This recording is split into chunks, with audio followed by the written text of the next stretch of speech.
What's good, everyone? This is DJ's Raw Uncut Truth, giving you the raw content that you deservedly need. Peace and blessings to everybody. I hope everyone is having a great Saturday. But let me start off by saying this. Alcorn, they played hard, and I knew they would play hard. And they play hard for their coach, Fred McNair. For those who watched the pregame show that I did earlier this morning, I talked about CJ Bowler. And yeah, he's the truth. He's the truth. He's a speedster that can go and get it. Charles Pringle, he did his thing. The RPO action, they were able to get yards off that. But I was notified by one of my subs, and they told me that not only Deion Nugget Warren was suspended and Wiseman, but also Cameron Selman. That's a big loss. Cameron Selman is like the honey badger of the FCS. He's always around the football, making plays, causing disruption. And one of the reasons that the cover zero defense is played the way it is, him and Nugget, man, on that back end, it helps. And when you take that away, I mean, there's more plays on the air. You saw today.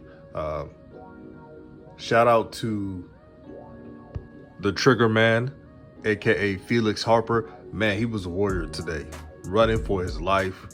The offensive line of Alcorn, they really didn't do a good job pass blocking wise.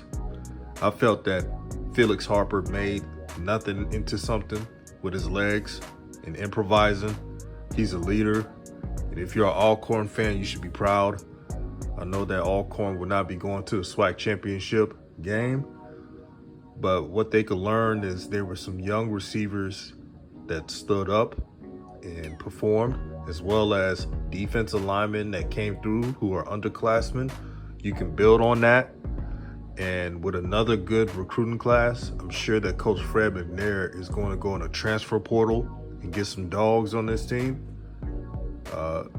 I would love to see Alcorn get a transfer quarterback with FBS experience that has played in games, not a scrub that's playing in FBS and barely playing. I'm talking about a quarterback who has actually played in games.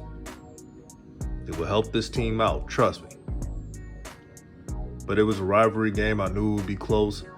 And again, Wyman is not there, Nugget's not there, and Cameron Selman is not there. It's going to be tough sledding. It was. That's why the score was 24-10. The score was closer than what it indicated. But shout out to the backups for playing hard. The backup DBs that came in. I know they gave up some big plays, but they played with an edge. They believed. And man, Coach Prime, shout out to you, brother. They've been hating on you since you took this job. They didn't want you to create change. They didn't want you to put a spotlight on HBCUs, but all you did was speak your truth, put your head down, and kept pushing. And that's why I rock with Coach Prime. A man of faith, a man who believes in principle. And this is what you want out of head coaches. I'm going to keep it real with y'all. The only thing I disagree with Coach Prime was, sending out the players for the Soul Bowl. Now, they're telling me that he chose to suspend them and that the SWAC didn't. Now, if the SWAC suspended those players, please correct me in the comment section. But I feel like when it comes to the Soul Bowl, a historic game, a game with so many implications, because you don't want to play Alcorn State 2 times. That's why this one was important. Usually, coaches, especially top star players, they give them some leeway. They'll punish them in practice, but they'll let them play the game. And there were so many games this year where there was a player not playing the first quarter or the first half, and then they come in. We saw a lot of that this season. Again, I'm not the coaches. They do a great job, and I'm not there. But you can tell the games where Jackson State had a really good blowout, all the starters are playing. Nobody was sitting out a quarter, or the original player that would start didn't sit out because of a bad practice or disciplinary issue. That's what you saw in games that were closer like this. You see different players. They are usually not starters. And Alcorn, the thing that fans of Alcorn got to be disappointed in, if you mean to tell me that Nugget's not out there, Cameron Summon's not out there for the defense, you can only put 10 points? That I would be pissed off. And on the Alcorn State defense, you mean to tell me that Wyman is not there, but I'm giving up big plays, especially in the second half? Shout out to Shane Hooks. So we saw a lot of stuff that happened in this game. For JSU, again, stop the penalties. I repeat, stop the penalties. Come on, man. You got all that talent out there. You should not be in a rush. I know it was loud in that stadium. Shout out to the Jackson State fans for showing up and proving all the haters wrong. You showed up for your team. I don't want to hear anybody coming out here saying how the Jackson State fans are. I don't want to hear any excuses talk about, well, they live in a bigger city. That's an excuse. Because if you look at the alumni is around the surrounding areas. I'm sure there's Alcorn State alumni in Jackson. I'm sure there's Southern alumni in Jackson. I'm sure there's Arkansas, Pine Bluff. It may not be in Pine Bluff, but it may be in Fort Smith. It may be in Little Rock. It's in the outskirt areas. The fans showed up. And that's the most important part. But back to JSU. Shadir Sanders, man. Sometimes I forget he's a freshman. By the way he plays. Plays with so much leadership, so much confidence. And he rallied the troops to get a W. Jackson State is now the SWAC East champions. They got 2 more games to go. Really, 1 more game to go. Let's say that first. 1 more game, and then it's the Celebration Bowl.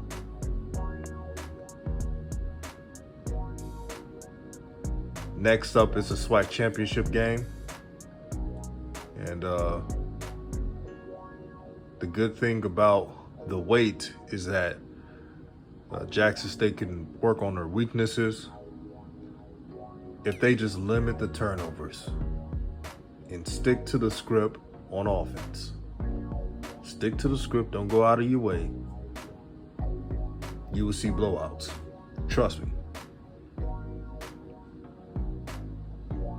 Keith Corbin made big plays as a senior. He was always reliable this season. And that's why I called him Mr. Reliable. And his consistency was shown every game. And the young receivers were able to see his work ethic and his character. Keith Corbin's going to be missed as a player. He better be drafted. I would draft him. Or at least give him a tryout camp for the NFL. But next year's receivers, oh my God. All I can say is look out. I already made a video talking about it. Y'all know what I'm talking about. Expect some fireworks. Trust me. But in conclusion, the season wasn't always perfect for Jackson State. There was a couple of lulls here and there. But the brotherhood that you saw in that field, the camaraderie, the passion that they had for the game of football is something that all people can see and appreciate. I've heard Shine say Jackson State wouldn't win this conference, this side of the conference, the eastern side of the SWAC. I've heard people say that Jackson State will be 7-4 and that they don't know how to win, so they won't win anything. They could collect all those talent, but it wouldn't amount to anything. All that crap. But at the end of the day, not only the Jackson State fans, but the players proved everybody wrong. Record numbers of attendance, check. Future nominations of player awards, check. Coach prime exceeding expectations, check. Boy, this is amazing. And I cannot wait to see the final product of this team. This is DJ's Raw and Cut Truth. Peace and blessings, peace and love. Love your neighbor, love your friends. Have the best day as possible. Don't be a hater, be a congratulator, and I'm out.